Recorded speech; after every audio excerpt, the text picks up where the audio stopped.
Welcome back to Sea of Savage. The tide pulls, the stars are hidden, and the shadows grow long.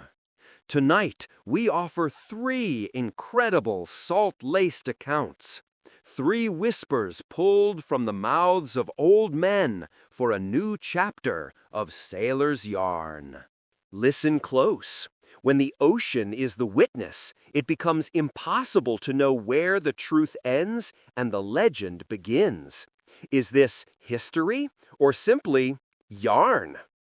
If you seek more of this strange current, more sailor's yarn, and breathtaking footage of the raw, untamed power of the deep, then subscribe. Sound fades to silence.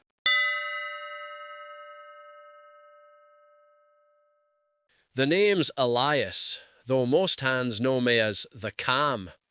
It ain't that I don't feel the fear, you understand. It's just that I've learned to weigh it out, same as you weigh the anchor chain.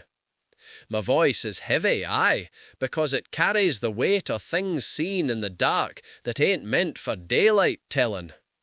This be the tale of the time St. Elmo came calling, not as a blessing, but as a cold electric weeping.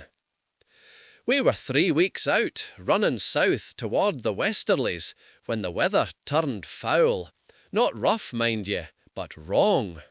The sky was the colour of old bruise, and the sea was breathing heavy, rolling in great oily swells that swallowed the ship whole and spat us back out. Then the wind died, gone. The great sails hung limp as laundered sheets, and the silence that clamped down on the deck was a suffocating thing. She was a coffin of silence, our good brig Seraph. I stood watch at the helm, tasting the metallic tang of ozone in the air. That's always the warning, that smell, like copper and sorrow. Suddenly, the low mast began to hum. It wasn't the groan of wood.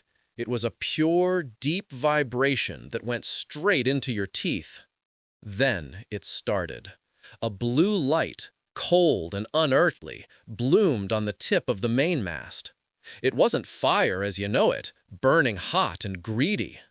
This was different, a silent, electrical efflorescence that clung to the wood like icy moss.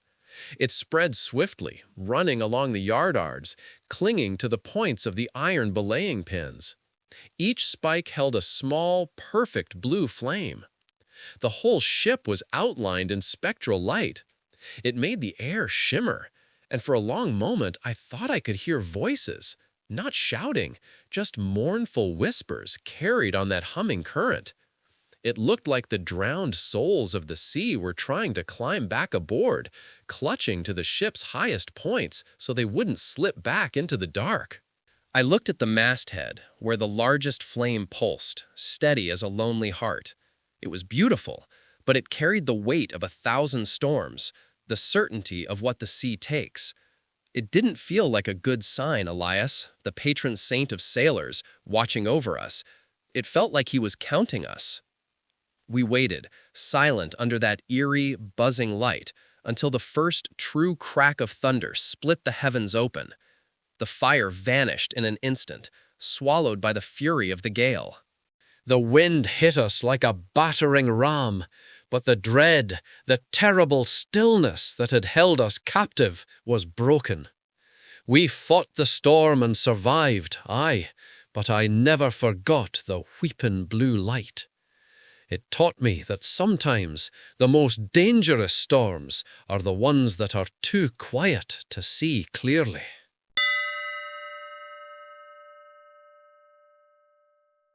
The name's Silas. They call me the Silent, but it ain't silence, not really. It's just that talking costs too much breath, and breath is a precious thing when you know how many dawns you got left. This be the tale of the Ouroboros Dawn, the voyage that went nowhere, over and over again. We were chasing finbacks near the ice line when the sea turned to thick yellow grease and the sky went sickly green. The air got heavy, weighted down with dread. That's when the clock broke. It always started the same way.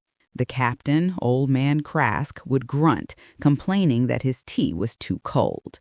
Then First Mate Higgins, bless his blind eyes, would whistle that cursed jig, the one about the mermaid who couldn't swim. Every time I'd hear the thud of Cook dropping the ladle, and I knew we had another cycle ahead. I tried to tell them the first 20 times. "Lads," I'd whisper, low as the barnacles on the hull, "we been here afar. The sun sets, but it ain't yesterday when it rises." They just looked at my face, gaunt and sun-scoured, and passed me the rope. "Poor Silas, gone cracked with the isolation," they'd say. The repetition was the knife twist. Higgins would tell the same stale joke about a kraken and a copper penny. We would sight a massive ghost-white bull whale at 4 bells, a breach so perfect it felt scripted, and the harpooners would ready their lines. But before they could strike, the fog would snap shut like a coffin lid, and a chill would rush through the deck, not of wind, but of profound ending. Then the reset. The worst part wasn't the knowing, it was the seeing their fresh faces. They wake up cheerful, minds wiped clean, ready for another Tuesday. But my memory was heavy baggage I had to carry through the loop. Last time, was it the 300th time or the 3000th, I tried to stop Higgins from whistling. I reached for his arm, a terrible, tearing sound escaping my throat. He swatted me away, confused, and his whistle sliced the air. Thud, the ladle dropped. I am bound to the Leviathan's wake, sailing the same 24 hours for all eternity, watching my shipmates live the same day, die the same brief death, and wake up sane. I tried to tell the new deckhand about the whale he'd spot at 4 bells, but my voice just catches, trapped in my chest. I only manage a rasping sigh. The sun is just now breaking the horizon. Old Man Krask is grunting about his tea. I just saw Higgins pull the whistle from his pocket. The day has begun again, and I have to watch them all forget. Again.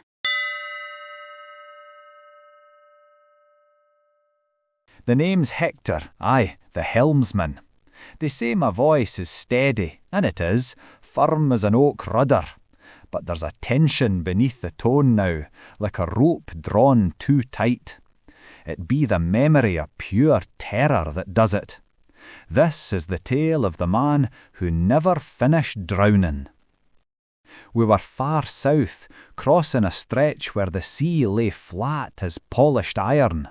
No wind, no whisper, just the creak of the hull against the unnerving silence. It was a black night, the sky heavy and star-dusted, and the surface of the water looked like oil. It was my watch when Chief Mate O'Connell pointed. "Something bobbing, helmsman, dead ahead, starboard bow." At first we took it for flotsam, perhaps a barrel, but as we eased closer, the binnacle lamp caught it sharp. It was a man, sitting upright in the water. Now, a drowning man, or a corpse retrieved from the sea, is usually bloated, slack, resigned. But this one, he was preserved in a state of impossible rigidity. He wore thick, dark clothes, clinging to his frame, and the water was only up to his breastbone. He floated like a figure carved from rock salt, defiant against the law of the tide. We lowered the skiff. I went myself. The sea near him felt colder, sucking the warmth out of the air. His face was ghostly pale, untouched by decomposition. His eyes, though, that's what strained my heart. They were wide open, clear as glass, staring past us at something infinitely distant, but reflecting every single star in the black sky above him. "He's frozen, lads," I muttered, reaching out to grasp the collar of his coat.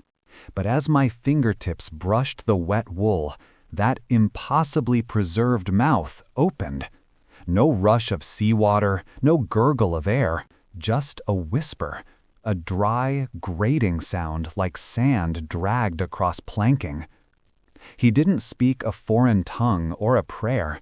He looked right into my face, and he whispered, "I am the drowning man, Hector, and I see your deep fear in the dark." The sound was so cold, so knowing, it snapped the courage right out of my spine. I yanked back my hand.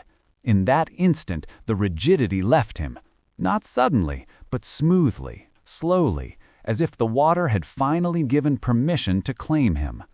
He sank without a bubble, without a ripple, pulling the unnerving silence of the depths down after him.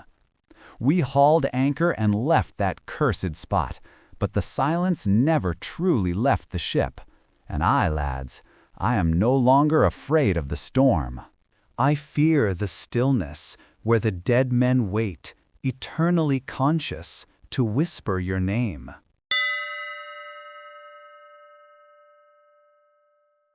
Three yarns spun from salt and shadow. You've heard the whispers, seen the impossible. But out here, where the horizon bends, truth is merely a ghost sailing alongside fiction. Which of these specters was born of reality? Drop your reckoning in the comments below. Join our crew. Subscribe to Sea of Savage, and we'll meet again where the map runs out.